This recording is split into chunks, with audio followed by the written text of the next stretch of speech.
அள்ளும் பகலும் ஆண்டவனே துணையென்று வாழும் மேஷ ராசி அன்பு சொந்தங்களுக்கு வணக்கங்க. வாழ்க்கை வளமா நலமா வாழ்ந்துதான் பார்ப்போமே, வாழவே வழி இல்லையே, ரொம்ப வலிக்குதே. இதுதான் மேஷத்துடைய இப்ப இருக்கக்கூடிய மனநிலை. இது மாறுமா? விடை கிடைக்குமா? எந்த தெய்வம் எனக்கு பதில் சொல்லும்? தூக்கி வைப்பதும் அவனே, உன்னை தூக்கி சுமப்பதும் அவனே. நம்பிக்கையுடன் ஓடு, நிழலாய் அவன் வருவான், உன்னை காத்திடுவான் நெஞ்சில் அவனே. என்றும் சிவனே. மேஷ ராசிக்கு புரிஞ்சிருக்கும். சிவனை தொழுக, சிவனை நினைக்க, சிவபெருமான் கிட்ட சரணாகதி அடைய எல்லாம் மாறும் வளமாக நலமாக. உங்களுடைய கேள்விக்கான பதில் இதுவே. அம்மா, நான் செவ்வாய் பகவான அதிபதியா கொண்டவன், அப்படி பார்த்தானா முருகப்பெருமானதான வழிபாடு செய்யணும். கரெக்ட் தாங்க. ஆனா அவரையே உருவாக்கின சிவபெருமான வழிபாடு செய்தா எந்த மாதிரியான பலன் கிடைக்கும்? உணர்ந்து வழிபாடு செய்யணும். அதாவது சிவ தேடல் தொடங்கிவிட்டால் கர்ம வினைகள் தொடராம நம்ம தப்பிச்சுக்கலாம். அதை மனசுல வச்சுக்கோங்க. மாற்றத்தை தேடி சிவபெருமான் கிட்ட உங்க மனசை ஒப்படைச்சிருங்க. சக்தியும் நீதான், பக்தியும் நீதான். சிவனே, நீ இல்லாட்டி இங்க அணுவும் இல்லை, அசைவும் இல்லை. இப்படி மொத்த ஆசாபாசங்களையும் மொத்த தேடல்களையும், புரியுதுங்களா, மொத்த கஷ்டங்களையும் எல்லாத்தையுமே அந்த சிவபெருமான் கிட்ட ஒப்படைச்சிருங்க. அவர் பார்த்து பாருங்க. சிவபெருமான பொறுத்த வரைக்கும் ஆதியும் அவர்தான், அந்தமும் அவர்தான். ஆக்கவும் தெரியும், அழிக்கவும் தெரியும். நம்முடைய கஷ்டங்களை போக்குறதுக்கு அவர் வழி கொடுப்பார், வாழ்க்கையும் கொடுப்பார். சோ அந்த வகையில மேஷம் இப்ப ஒரே கன்ஃபியூஷனா இருக்கும். என்னமா சொல்ற, ஏதோ பேசிட்டு இருக்க, கொஞ்சம் புரியுற மாதிரி தான் சொல்லு. எல்லாம் இருக்கட்டும், என்ன சிவபெருமான வழிபாடு செய்யணுமா? சரி, ஓகே, நான் பண்ணிக்கிறேன். வேற இப்ப இந்த பதிவு எதுக்குன்னு சொல்லு. தலைப்பு என்ன போட்டிருக்க அப்படின்னு கேட்குறீங்க. மறுபிறவி எடுக்கக்கூடிய மேஷம், புரியுதுங்களா? ஆனா இனி உயிரே போனாலும் இதை மட்டும் செய்யக்கூடாது. ஜூன் 1ஆம் தேதி முதல் உங்க வாழ்க்கையில ஒரு சில அதிசயங்கள் நிகழப்போகுது. அலட்சியப்படுத்தாம இதை பாருங்க, நல்லா இருப்பீங்க. நம்ம ஒரு விஷயத்தை மட்டும் எப்பவுமே மறந்துடுறோம். நல்லா இருக்கும் போது பெருசா நம்ம கண்டுக்கிறது இல்ல. கஷ்டகாலம் வரப்பதான் கடவுள்கிட்ட யாராச்சும் சொல்லி இருந்தா நான் செய்யாம போயிருப்பேன், யாராச்சும் சொல்லி இருந்தா நாங்க போகாம போயிருப்பேன்ல, அந்த கஷ்டம் வந்ததுக்கு பின்னாடி தான் அதை உணர முடியும். ஓகேங்களா? அதை தெளிவுபடுத்துறது தான் இந்த ஜோதிடம். ஜோதிடம் அப்படிங்கிறதுங்க ஒன்றும் கிடையாது. ஜோதிங்கிறது ஒளி. இருண்டு போன உங்க வாழ்க்கைக்கு வெளிச்சம் ஏற்றக்கூடிய விஷயம்தான் இந்த ஆன்மீகம். புரியுதுங்களா? புரிஞ்சுக்கிட்டு தெரிஞ்சுக்கிட்டு கொஞ்சம் மாத்திக்கோங்க, வாழ்க்கை சிறப்பா இருக்கும். அந்த வகையில பொதுவா மேஷராசிக்காரங்க அப்படின்னா யாருங்க? கோபக்காரங்க, முரட்டுத்தனமான ஆளுங்கப்பா இப்படின்னு ஒரு சிலர் சொல்லுவாங்க. இவங்களை பத்தி தெரிஞ்சவங்க என்ன சொல்லுவாங்க தெரியுமா? கொடுத்து சிவந்த கரங்களுக்கு சொந்தக்காரங்க. பொதுவா மற்றவங்களுக்காக உழைத்து ஏமாறக்கூடியவங்க. ஆடு யாரு நம்புது? கசாப்பு கடைக்காரனை தான் நம்புது. இப்படி பொய்யையும் உண்மைன்னு நம்பி நிறைய பேர்ட்ட ஏமாந்து நிற்கக்கூடிய பாவப்பட்ட ராசி செவ்வாயை அதிபதியாக கொண்டதுனால சில நேரங்கள்ல கோபப்படக்கூடிய ராசி. செயல்பாடுகள்ல வேகம் இருக்கும், விவேகம் இருக்கும். நல்ல மனுஷங்க, சுயநலம் இல்லாதவங்க, அதாவது தன்னலம் கருதாமல் மற்றவங்களுக்கு உதவக்கூடியவங்க. அடடா, இந்த கலியுகத்துல மேஷராசிக்காரங்க அன்ஃபிட் போலயே. இந்த மாதிரி குணமெல்லாம் இருந்தா எப்படிங்க வாழ முடியும்? உண்மைதாங்க. தெய்வமே, நீ மட்டும்தான் என்ன புரிஞ்சுக்கிட்டியா அப்படின்னு ஒரு சிலர் எல்லாம் கமெண்ட் பண்ணுவீங்க. ஏன்னா மேஷ ராசியை பொறுத்த வரைக்கும் இப்பேற்பட்ட குணநலன்கள் கொண்டவங்க தான். துரு துருன்னு இருப்பாங்க, படபடன்னு பேசுவாங்க. எதுலையுமே இந்த உட்கார்ந்துகிட்டு இருக்கிற வேலையெல்லாம் கிடையாது. புடிச்சா புடிச்சிருக்கு, பிடிக்கலையா பிடிக்கல, வெளிப்படையா பேசக்கூடியவங்க ஈஸியா நம்பிடுவாங்க, ஈஸியா ஏமாந்தும் போயிருவாங்க. இதனால் வெற்றிவேல் முருகனை துணை கொண்டாலும் எங்களுக்கு தோல்விகள் மட்டும் தொடர்ந்துட்டே இருக்கு. இதுக்கு ஏதாவது மாற்று மருந்து சொல்லு ஃபர்ஸ்ட், அதுக்கப்புறமா நீ இந்த பலனை சொல்லுவ. இப்படியும் ஒரு சில பேர் யோசிப்பீங்க. சொல்லிட்டா போச்சுங்க. முதல்ல நீங்க யாரு? இனி வரக்கூடிய காலகட்டங்களில் எந்த மாதிரியான மாற்றங்களை நீங்க செஞ்சுக்கணும்? அதே போல இந்த காலகட்டங்களில் உங்களுக்கு எந்த மாதிரியான பலன்கள் கிடைக்கும்? இதை நீங்க எப்படி பயன்படுத்தணும், இல்லை எப்படி விட்டு விலகி நிற்கணும்? இது எல்லாத்தையுமே தெரிஞ்சுக்கிட்டு அதோட நீங்க செய்ய வேண்டிய வழிபாடும் தெரிஞ்சுக்கிட்டா மாற்றம் வருங்க, ஏற்றம் வரும். அட சும்மா வளவலன்னு பேசாதமா, சீக்கிரம் என்ன சொல்ல வரையோ சொல்லு அப்படி அப்படின்னு நீங்க நினைப்பீங்க. உடனே சொல்றேங்க, இந்த 2025ஆம் ஆண்டுல ஜூன் மாதம் அப்படிங்கிறது இப்ப மேஷ ராசிக்காரர்களுக்கு விரய சனியாகவே இருந்தாலும் சரி அசால்ட்டா தூக்க போறோம். ஜாக்பாட் யோகம் காத்துக்கிட்டு இருக்குங்க. அதாவது இந்த 2025ல 3 முக்கியமான பயிற்சி இருக்கு. எல்லாருக்கும் பயத்தை தரக்கூடிய சனி பயிற்சி, அதுதான் உங்களுக்கு விரய சனி ஸ்டார்ட் ஆகுது இல்லையா? இதோட சனி பகவானுடைய பார்வையிலிருந்து நமக்கு பாதுகாப்பு தரக்கூடியவர் யாரு?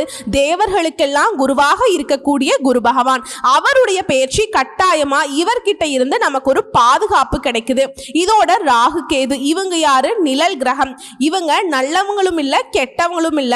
இவங்களுக்குன்னு தனிப்பட்ட முறையில குணாதிசயங்களும் இல்ல. இவங்க எந்த இடத்துல இருக்காங்களோ அதுக்கு தகுந்த மாதிரி பலன் தரக்கூடியவங்க. சோ அந்த வகையில இவங்களால வரக்கூடிய பாதிப்பையும் அசால்ட்டா சமாளிச்சிடலாம். சோ இப்படி இருக்கக்கூடிய நேரத்துல மேஷராசிக்காரர்களுக்கு இந்த ஜூன் மாதம் அப்படிங்கிறது, அதாவது லக்னத்துல சுக்கிர பகவான் உட்கார்ந்திருக்கிறார். சோ இதை தொடர்ந்து தான் இந்த மாதமே ஸ்டார்ட் ஆகுது. அந்த வகையில செல்வ செழிப்போட வாழக்கூடிய காலம் தான் இந்த ஜூன் மாதம் உங்களுக்கு அமைய பெற்றிருக்கு. என்னங்க எடுத்த உடனே யோகமா வேலை செய்யுது. இப்ப கொஞ்சம் தெளிவா பார்க்கலாமா? மேஷராசி அஸ்வினி நட்சத்திரம், பரணி நட்சத்திரம், கார்த்திகை நட்சத்திரம் 1ஆம் பாதம். உங்க 3 பேருக்கும் இது பொருத்தமாகும், பார்த்துக்கோங்க. சோ உங்களுக்கான பலன்கள் எப்படி நாங்க சொல்றோம்னா, உங்க ஜாதகத்துல எந்தெந்த கிரகங்கள் இப்போ எங்கெங்க இருக்காங்க, தனிப்பட்ட ஜாதகங்கள் வச்சு கிடையாதுங்க. இது பொதுப்படியான மேஷ ராசிக்கான ஜாதகத்தை வச்சு சொல்றது. ராசியில சுக்கிரன் தன வாக்கு குடும்பஸ்தானத்துல, சூரிய பகவான் இவர் கூடவே புதன் பகவான் கூட்டணியில. சோ சூரியன் புதன் இவங்க 2 பேருமே தன வாக்கு குடும்பஸ்தானத்துல இருக்காங்க. அடுத்து தைரிய ஸ்தானத்தை பொறுத்த வரைக்கும் குரு பகவான், அடுத்து சுகஸ்தானத்தை பொறுத்த வரைக்கும் சந்திர பகவான், அவர் கூடவே உங்களுடைய அதிபதி செவ்வாய் பகவான். இதை தொடர்ந்து பஞ்சமஸ்தானத்துல பாம்பு கிரகமான கேது பகவான், லாபஸ்தானத்துல சனி பகவான், இவர் கூடவே ராகு பகவான். சோ 9 நவகிரகங்களும் இப்படி வலம் வரக்கூடிய இந்த நேரத்துல இந்த கிரக மாற்றம்ங்கிறது 2/6/2025 அன்னைக்கு புதன் பகவான் தன வாக்கு குடும்பஸ்தானத்திலிருந்து தைரிய வீரிய ஸ்தானத்துக்கு மாற்றம்ங்க. அடுத்து 8/6/2025 அன்னைக்கு உங்களுடைய அதிபதி செவ்வாய் பகவான் சுகஸ்தானத்திலிருந்து பஞ்சமஸ்தானத்துக்கு மாற்றம். அடுத்து 14/6/2025 அன்னைக்கு சூரிய பகவானும் தன வாக்கு குடும்பஸ்தானத்திலிருந்து தைரிய வீரிய ஸ்தானத்துக்கு மாறார். சோ இந்த இடத்துல இருந்து ஃபர்ஸ்ட் புதன் பகவானும் 2ஆவதா சூரிய பகவானும் இடமாற்றம் ஆகிறாங்க. அடுத்து 22/6/2025 அன்னைக்கு புதன் பகவான் தைரிய வீரிய ஸ்தானத்திலிருந்து சுகஸ்தானத்துக்கு மாறார். அடுத்தது கடைசியா 26/9/2025 அன்னைக்கு இந்த மாதத்துல சுக்கிர பகவான் உங்களுடைய ராசியிலிருந்து தன வாக்கு குடும்பஸ்தானத்துக்கு மாற போறார். சோ இப்ப கிரக நிலையோட அமைப்பை பார்த்தாச்சு. இந்த மாதத்துல நிகழக்கூடிய 5 கிரக மாற்றத்தையும் பார்த்தாச்சு. சரிங்களா? சோ இதனால எந்த ஒரு காரியத்தையும் எப்படி முடிக்கணும்னு தெரிஞ்சிருக்கும். மனசுக்குள்ளேயே திட்டம் போட்டு ரகசியமா அதை ஃபாலோ பண்ணி காரியம் சாதிக்கும் திறமை பெற்ற மேஷ ராசிக்கு ஜாக்பாட்னே சொல்லலாங்க. முதல் விஷயம் என்ன தெரியுமா? பண வரத்து அதிகமாகி இந்த மாதம் பொருளாதார நிலை ஓங்கி நிற்க போகுது. இதோட உங்களுடைய முயற்சிகள்ல கூட சாதகமான பலனை கொடுக்கும். முயற்சினா என்ன, நடக்குமோ நடக்காதோ செஞ்சுதான் பார்ப்போமே அப்படி நீங்க செய்யக்கூடிய காரியங்கள்ல அது தொட்டதெல்லாமே துளுங்கக்கூடிய காலம்னே சொல்லலாம். அதே போல சுதந்திர எண்ணம் உண்டாகும். சின்ன சின்ன விஷயங்கள்ல கூட உங்க மனசுக்கு நிறைவை ஏற்படுத்தும். தொழில்ல வியாபாரத்துல ஈடுபட்டு இருக்கவங்களுக்கு பெண்களோ ஆண்களோங்க எல்லாருக்கும் பொருத்தமாகும். இது நான் ஆணுங்க நான் பெண்ணுங்க அப்படின்லாம் மாத்திக்க முடியாதுங்க. எல்லாத்துக்குமே இது பொருத்தமாகும். உங்களுடைய வியாபாரம் தொடர்பா பயணம் போயிட்டு வருவீங்க. போட்டிகள் விலகுது. உங்களுடைய வாடிக்கையாளர்களுடைய கருத்துக்கு மாற்று கருத்து சொல்லாம அனுசரிச்சு நடந்துக்கோங்க. நன்மைகள் அதிகமாகும். அதே போல உத்தியோக பணிகள்ல இருக்கீங்களா, இதே போல தனியார் துறையோ அரசாங்கத்துறையோ ஆண்களோ பெண்களோ யாரா இருந்தாலும் சரி முன்னேற்றம் உண்டாகுது. பண வரவு திருப்தியை கொடுக்குது. அதே போல மேலிடம் உங்ககிட்ட நல்ல அணுகுமுறையை நீட்டிக்கும். குடும்பத்தை பொறுத்த வரைக்கும் மகிழ்ச்சியான சூழல் காணப்படும். வீட்டில் சுப காரியங்கள் நடக்கும். உடல் ஆரோக்கியம் பெறுது. இதெல்லாம் இருக்கட்டுமா, ஃபர்ஸ்ட் ஒரு விஷயம் சொன்னேன்ல, உசிரே போனாலும் ஒரு விஷயம் மட்டும் செஞ்சிடாத அப்படின்னு சொன்னேன்ல, என்னது டக்குன்னு சொல்லு பார்க்கலாம். அதை நான் குறிச்சே வச்சுக்கிறேன் அப்படின்னு கேட்பீங்க. மேஷ ராசிக்காரங்க மனசுல பட்டதை படன்னு பேசக்கூடியவங்க தான். ஆனா இந்த ஜூன் மாதத்தை பொறுத்த வரைக்கும் வார்த்தைகள்ல நிதானத்தை கடைபிடிக்கணும். இது உங்களால முடியாத விஷயம் தான். அதுக்கு தான் சொன்ன, எழுதி கூட வச்சுக்கோங்க. ஒருத்தவங்க பேசுறாங்களா, அவங்கள பேச விட்டு அவங்க கருத்துக்கள் என்னங்கிறத பார்த்துட்டு அதுக்கு தகுந்த மாதிரி பதில் கொடுக்க பாருங்க. அவங்க பேசிட்டே இருப்பாங்க, டக்குன்னு வந்துட்டு இல்லை இப்படி இல்லை அப்படின்னு சொல்லிட்டு நம்மளுடைய தரப்பை சொல்ல வந்தோம்னா அது தேவையில்லாத வாக்குவாதமா மாறதுக்கு வாய்ப்பு இருக்கு. ஸோ உசிரே போனாலும் இந்த விஷயத்தை மட்டும் செஞ்சிடாதீங்க, மற்றபடி எல்லாமே சிறப்பா இருக்கும். ஸோ அடுத்ததா வாழ்க்கை துணையுடைய நலன்ல அக்கறை காட்ட போறீங்க. பெண்களை பொறுத்த வரைக்கும் பண வரத்து அதிகமாகி உங்களுடைய பொருளாதாரமே ஓங்கி உயர போகுது. முயற்சிகள்லையுமே உங்களுக்கு சாதகமான பலன் கிடைக்கும். சின்ன சின்ன விஷயங்கள்ல கூட கவனமா செய்ய போறீங்க. இதோட கலைத்துறையில இருக்க உங்களுக்கு தேவையான பொருட்களை வாங்கக்கூடிய வாய்ப்பையும் நீண்ட நாட்களாக நீங்க செய்ய நினைத்த ஒரு காரியத்தை செய்து முடிப்பீங்க. உங்களுக்கான மதிப்பு மரியாதை கூடுது. கலைத்துறையில இருக்கவங்களுக்கு மட்டும் இல்ல, மதிப்பு மரியாதை கூடுறதுங்கிறது எல்லாருக்குமே பொருத்தமாகும். அதே போல அரசியல் துறையில இருக்கவங்களுக்கு வீண் மனஸ்தாபம் ஏற்பட்டு நீங்கும். சோ யார் வந்துட்டு வார்த்தைகள்ல நிதானத்தை கடைபிடிக்கிறீங்களோ இல்லையோ, இந்த அரசியல் துறையில இருக்கவங்க கட்டாயம் யோசிச்சு பேசணும். அதை எதிர்த்தரப்ப பேசுறோம் இல்லையா, நம்முடைய கட்சி சார்பாவே யார்கிட்ட பேசுறோம் அப்படின்னா கூட என்ன பேசுறோம் ஏது பேசுறோம் ஒரு பேப்பர்ல எழுதி வச்சுட்டு கூட 1க்கு 2 முறை பார்த்து யோசிச்சுக்கோங்க. மற்றவங்க கிட்ட கொடுத்து கூட உங்களுடைய நலம் பெருமைகளை கொடுத்து இது பேசினா கரெக்டா வருமானு கூட பார்த்துக்கோங்க. அதே போல எதை பேசுறதுக்கு முன்னாடியும் அந்த பேச்சுக்கு தகுந்த மாதிரி டேட்டாஸ்ல கலெக்ட் பண்ணிக்கணுங்க. நீங்க உண்மையா இருக்கக்கூடிய விஷயங்கள்ல மட்டும்தான் பேசணும், முடிஞ்ச அளவுக்கு. சரிங்களா? அரசியல் இருந்துட்டு இதெல்லாம் பேசாம இருக்க முடியுமா அப்படிலாம் சொல்லாதீங்க. பேசலாம், தப்பு கிடையாது. ஆனா ஓரளவுக்கு உண்மையை பேச பாருங்க. ஆஹா அப்பெல்லாம் நாங்க வந்துட்டு மேஷராசிக்காரங்களா போய் பேசுறோம் அப்படின்னாக்கா அப்படி சொல்லிங்க. அரசியல் இருக்கவங்களுக்கு நான் சொல்லிட்டு இருக்கேன், யாரா இருந்தாலும் சரி பேசுறீங்களா வார்த்தையை இனிமையா பயன்படுத்த பாருங்க. அடுத்து உங்க நண்பர்கள் கிட்ட உறவுங்கிறது ரொம்ப சிறப்பா இருக்கணும்னா விட்டு கொடுத்து செல்வது நல்லது. வாழ்க்கையில முன்னேற அக்கறை காட்டுவீங்க.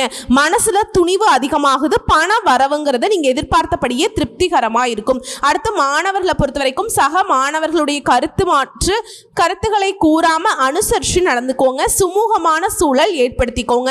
கல்வியில முன்னேற்றம் உண்டு. இப்ப இதிலிருந்து மேஷராசி புரிஞ்சிருக்க வேண்டிய விஷயம் என்ன தெரியுமா, சின்னவங்களோ பெரியவங்களோ நீங்க என்ன வேலை வேணா செய்யுங்க, இல்ல வீட்டுல கூட இருங்க, ₹1 சம்பாதிங்க இல்ல ₹1,00,00,000 சம்பாதிங்க. எந்த துறைகள்ல இருந்தாலும் என்ன வேலை செஞ்சாலும் திரும்பவும் சொல்ற எல்லாரையும் அனுசரிச்சு நடந்துக்கோங்க. எல்லாத்தையுமே விட்டு கொடுத்து நடந்துக்கோங்க. விட்டு கொடுத்தவன் கெட்டு போறதில்ல, பொறுமையா இருந்தவன் இந்த உலகத்தையே வெல்ல முடியும். இதுதான் உங்களுக்கான தாரக மந்திரம். சரிங்களா? இதை மட்டும் ஃபாலோ பண்ணுங்க. ஜூன் மாதம் மாதிரி இந்த வருஷத்துல ஒரு சிறப்பான மாதத்தை நீங்க பார்க்கவே முடியாது. அந்த அளவுக்கு எங்கும் வெற்றி, எதிலும் வெற்றி தொடரும். இப்ப தனித்தனியா சொல்றேங்க. பொருளாதாரம் உங்களுக்கு எப்படி இருக்குன்னா, பொதுவா காசு பணம் நல்லா வரும், பணத்துக்கு குறைவே இருக்காது. இப்போ ஒருத்தவங்களுக்கு பண வரவு நல்லா இருக்கணும்னா அவங்களுடைய ஜாதகத்துல தனஸ்தானமும் சரி, தனகாரகன்னு சொல்லக்கூடிய குரு பகவானும் சரி நல்லா இருக்கணும். சோ அந்த வகையில உங்களுக்கு தனஸ்தானத்துக்கு அதிபதியாக இருக்கக்கூடியவர் சுக்கிர பகவான். சோ தற்போது சுக்கிர பகவான் ராசியில அமர்ந்து மாதத்துடைய தொடக்கத்திலேயே இருக்கிறதுனால மாதம் முழுவதுமே நல்ல பணவரவு அதிகரிக்கும். பொருளாதார ரீதியா நல்ல வலுவா முன்னேற்றத்தை பார்க்க போறீங்க. ஏன்னா சுக்கிர பகவானை பொறுத்த வரைக்கும் ராசியில அமர்ந்திருக்கிறார். 5ஆம் இடமான சூரியன் முதல் 15 நாட்களுக்கு ராசியில தனஸ்தானத்துல இருக்கிறதுனால நல்ல வருமானத்தை கொடுக்கக்கூடிய காலகட்டமா இந்த காலகட்டம் இருக்க போகுது. அதே போல குடும்பத்தை நடத்துவதற்கு, தொழிலை நடத்துவதற்கு இதுவரைக்கும் இருந்து வந்த தடைகள் அனைத்தும் நீங்குது. பண வசதிகள் எல்லாமே கிடைக்குது. அடுத்து விரயசனி 12ஆம் இடத்துல விரயசனி, 7 சனி தொடங்கி உள்ள இந்த நேரத்துல சனி பகவான் விரயமாக இருக்கிறதுனால இந்த மாதத்துல வேலையில மாற்றம் உண்டாகும். உடனே பயப்பட வேணாம். என்னடா அது வேலை மாறுறோமே அப்படின்ட்டுலாம் அசால்ட்டா அது உங்களுக்கு சாதகமாக தான் அமையும். பயப்படவே தேவையில்லை. நல்ல வேலை, நல்ல முன்னேற்றம் உண்டாகும். அதாவது வரக்கூடிய மாற்றங்கள் எல்லாமே வளர்ச்சியையும் கொடுக்கும், முன்னேற்றத்தையும் கொடுக்கும்.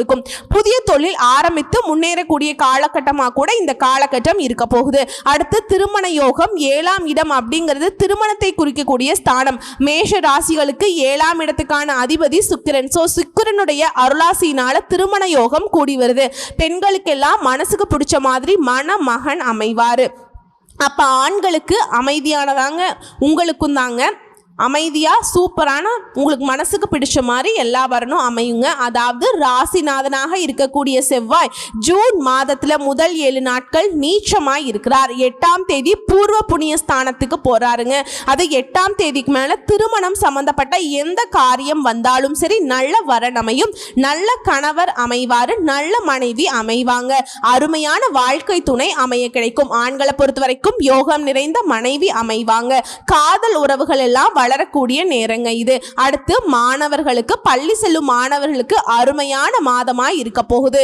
சூரியன் குரு பகவான் நல்ல நிலையில இருக்கிறதுனால மாணவர்களுக்கு ஆசிரியருடைய உதவிகள் கிடைக்கும். குறிப்பா 10ஆம் வகுப்பு, 11ஆம் வகுப்பு, 12ஆம் வகுப்பு இந்த மாணவர்களுக்கெல்லாம் 4ஆம் இடத்துல இருந்து செவ்வாய் 5ஆம் இடத்துக்கு போன பிறகு நல்ல உயர்கல்வி விரும்பிய துறைகள்ல கிடைக்கும். அதே மாதிரி நீங்க தேர்ந்தெடுக்கக்கூடிய படிக்கக்கூடிய துறைகளுமே நல்ல முன்னேற்றத்தை தரக்கூடிய, அதாவது எதிர்காலத்துக்கு அதீத பலன்களை தரக்கூடிய துறைகளாகவே அமையும். ஒட்டுமொத்தமா மேஷ ராசிக்கு வீடு, நிலம், வாகனம் வாங்கக்கூடிய வாய்ப்பும் இருக்கு.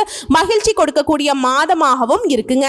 அதே போல மூத்தவர்களுடைய ஆசீர்வாதத்தால வாழ்க்கையில நல்லது நடக்கும். குடும்பத்துல மகிழ்ச்சி நிலவும். அலுவலகத்துல உங்க திறமைக்கான அங்கீகாரம் கிடைக்கும். அட சூப்பர்மா, கேட்கவே நல்லா இருக்கு. இப்ப ஜூன் மாதம் எங்களுக்கு நல்லா இருக்குன்னு சொல்ற. ஆமாங்க, இப்ப வரைக்கும் இதுவரைக்கும் பார்த்த ஜூன் மாதம் மேஷ ராசிக்கு பொது பலன்கள். இப்போ மேஷ ராசியில இருக்கக்கூடிய ஒவ்வொரு நட்சத்திரத்துக்குமே இந்த ஜூன் மாதம் எப்படி இருக்க போகுது. முதல்ல அஸ்வினி நட்சத்திரம். நடக்கிறது எல்லாமே நன்மைக்கேன்னு நினைக்கக்கூடிய உங்களுக்கு இந்த மாதம்ங்கிறது நன்மையை தரக்கூடிய மாதம். ஏன்னா பூர்வ புண்ணிய ஸ்தானத்துல கேது சஞ்சரிக்கிறார். குடும்பத்துல பிரச்சனை, பிள்ளைகளால கவலை, இந்த நிலையில மாற்றம் வருது. லாபஸ்தானத்துல கர்மகாரகன்னு சொல்லக்கூடிய சனியும் யோகக்காரனான ராகுவும் சஞ்சரிக்கிறதுனால தொழில் உத்தியோகத்துல ஏற்பட்ட தடைகள் எல்லாமே விலக ஆரம்பிக்கும். மனசுல இருந்த குழப்பங்கள் விலகுது. மூடி கிடந்த தொழில் கூட மறுபடியும் இயங்க ஆரம்பிக்கும். வியாபாரத்துல எதிர்பார்த்த முன்னேற்றம் கிடைக்கும். புதிய தொழில் தொடங்கக்கூடிய முயற்சிகள்ல வெற்றி கிடைக்கும். வியாபாரிகளுக்கு புதிய ஒப்பந்தங்கள் கிடைக்கும். வெளியூர் பயணத்தால லாபம் ஏற்படும். மாணவர்களுக்கு படிப்புல முன்னேற்றம் உண்டாகுது. தேர்வுகள்ல எதிர்பார்த்த மதிப்பெண் கிடைக்கும். உத்தியோகத்தில் இருக்கவங்களுக்கு எதிர்பார்த்த இடமாற்றம். குரு பகவானுடைய பார்வையினால திருமண வயதில் இருப்பவர்களுக்கு நல்ல வரன், சொந்த வீடு வாங்குவதற்கான வெற்றியும் உண்டு. வரவேண்டிய பணம் கைக்கு வரும். அரசு வழியில உங்களுக்கு இருக்கக்கூடிய பிரச்சனைகளுக்கு முடிவு வருது. கலைஞர்களுக்கு புதிய ஒப்பந்தங்கள் கிடைக்கும். உங்களுடைய செயல்பாடுகள்ல தெளிவு இருக்கும். விவசாயிகளை பொறுத்த வரைக்கும் முன்னேற்றம் இருக்க போகுதுங்க. ஒருத்தர் கீழே வேலை பார்க்குறீங்க, தனியார் துறையோ அரசாங்க துறையோ, ஆண்களோ பெண்களோ, கூலி வேலை செய்தாலும் சரிங்க, நெருக்கடிகள் விலகுது. உங்களை பொறுத்த வரைக்கும் சந்திராஷ்டமம் தினங்கள்ல எங்கும் கவனம், எதிலும் கவனம். இதுவே அதிர்ஷ்டம் தரக்கூடிய நாட்கள்னு பார்த்தோம்னா ஜூன் மாதம் 17ஆம் தேதி இந்த ஒரு நாள் எந்த ஒரு நல்ல காரியமா இருந்தாலும் சரிங்க, குறிப்பிட்டு நீங்க தொடங்கணும். இது நல்லதே நடக்கும் இந்த நாட்களில் செஞ்சீங்கன்னா. ஸோ உங்களை பொறுத்த வரைக்கும் பரிகாரம் அனுதினமும் விநாயகர் பெருமானை வழிபாடு செய்ய சங்கடங்கள் விலகுது. அடுத்து பரணி நட்சத்திரம். வாழ்க்கையில் எப்போவுமே முன்னேறணுங்கிற நோக்கத்தோடு நடைபோடக்கூடிய உங்களுக்கு இந்த ஜூன் மாதம் அதிர்ஷ்டகரமான மாதம்னு சொல்லலாம். ஏன்னா உங்களுடைய நட்சத்திரம் சுக்கிரனுடைய சஞ்சாரம்ங்கிறது மாதம் முழுவதுமே சாதகமாக இருக்கிறதுனால உங்ககிட்ட ஒரு தெளிவு இருக்கும். குடும்பத்தில் ஏற்பட்ட பிரச்சனைகள் விலக ஆரம்பிக்கும். கணவன் மனைவிக்கிடையே ஒற்றுமை உண்டாகுது. பொன் பொருள் சேருது. சொந்த வீடு வாகனம் வாங்கக்கூடிய கனவுகள் நனவாகுது. வியாபாரிகளுக்கு எதிர்பார்த்த முன்னேற்றம் உண்டாகுது. தொழிலை விரிவு செய்வதற்காக வங்கியில நீங்க கேட்ட பணம் உங்க கைக்கு கிடைக்கும்.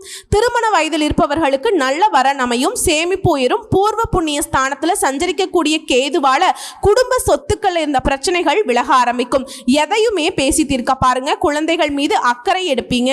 அவர்களுடைய எதிர்காலம் குறித்த சிந்தனைகள் மேலோங்குது. வீண் பிரச்சனையை சந்தித்தாலும் அதை சமாளிக்கக்கூடிய சாமர்த்தியம் உருவாகுது. லாப குருவால வியாபாரத்துல கவனம் அதிகமாகுது. தனியார் நிறுவனத்துல வேலை பார்க்கிறவங்களுக்கு வெளிநாட்டுக்கு வேலைக்கு முயற்சி பண்ணீங்கன்னாக்க நல்ல வேலை அமையும். இதுவே அரசாங்க உத்தியோகத்தில் இருக்கவங்களுக்கு எதிர்பார்த்த இடமாற்றம் ஏற்படும். விவசாயிகளை பொறுத்த வரைக்கும் எதிர்பார்த்த முன்னேற்றம் இருக்கும். கலைஞர்களுக்கு எதிர்பார்த்த ஒப்பந்தங்கள் கிடைக்கும். மாணவர்களுக்கு தேர்வு முடிவு சாதகமா இருக்கும். அரசியல்வாதிகளுக்கு எதிர்பார்த்த பொறுப்புகள் கிடைக்கும்.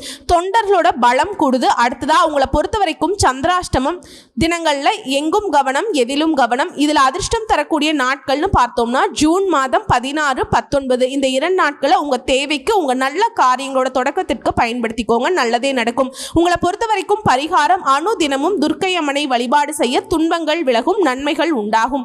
அடுத்து கார்த்திகை நட்சத்திரம் 1ஆம் பாதம். எடுத்த வேலையை முடிக்கிறதுல நம்ம தான் முதல்ல இருக்கணும். இதை நினைக்கிறது தான் உங்களுடைய குணம். ஸோ உங்களை பொறுத்த வரைக்கும் இந்த மாதம்ங்கிறது யோகமான மாதம், நன்மையான மாதம். குடும்பஸ்தானத்துல சூரியன் சஞ்சரிக்கிறார். வார்த்தைகள்ல கவனமா இருந்துக்கோங்க. வரவு செலவுல எச்சரிக்கையா இருந்துக்கோங்க. மற்றபடி நடக்கிறது எல்லாமே நல்லதாவே நடக்கும். ஏன்னா இந்த நேரத்துல ராசிநாதனோட சஞ்சாரம் 4ஆம் இடமான சுகஸ்தானத்துல ஜூன் 8ஆம் தேதி வரைக்கும் அமர்வதனால அவர் நீச்சமாகி இருக்கிறதுனால பெரிய அளவுல உங்களுக்கு எந்த ஒரு பாதிப்பும் ஏற்படாமல் போகும். உடல் நிலையில தெளிவு இருக்கும். எதிர்பார்ப்பு பூர்த்தியாகுது. அதன் பிறகு 5ஆம் இடத்துல சஞ்சரிக்கக்கூடிய கேதுவுடன் இணைவது அப்படிங்கிறதுனால குடும்பத்தில் இருக்கக்கூடிய குழப்பங்கள் விலகுது. பிள்ளைகள் மீது அக்கறை செலுத்த வேண்டிய காலம் இது. பூர்வீக சொத்துக்கள்ல இருக்கக்கூடிய பிரச்சனைகள், கொடுக்கல் வாங்கல்ல இருந்த நெருக்கடிகள் எல்லாமே மாறுது. அதற்கேற்ற வருமானம் வருது. வாங்க நினைச்ச இடத்த கூட வாங்குவீங்க. சிலர் புதுசா வீடு கட்டி குடியேறுவீங்க. தொழில் உத்தியோகத்தில் இருக்கக்கூடிய பிரச்சனைகள் விலகுது. முன்னேற்றமான நிலை உண்டாகுது. சிறு வியாபாரிகளுக்கு கூட எதிர்பார்த்த லாபம் கிடைக்கும். பங்கு வர்த்தகத்துல லாபம் உண்டாகுது. பூர்வ புண்ணிய ஸ்தானம் அதிபதி குடும்ப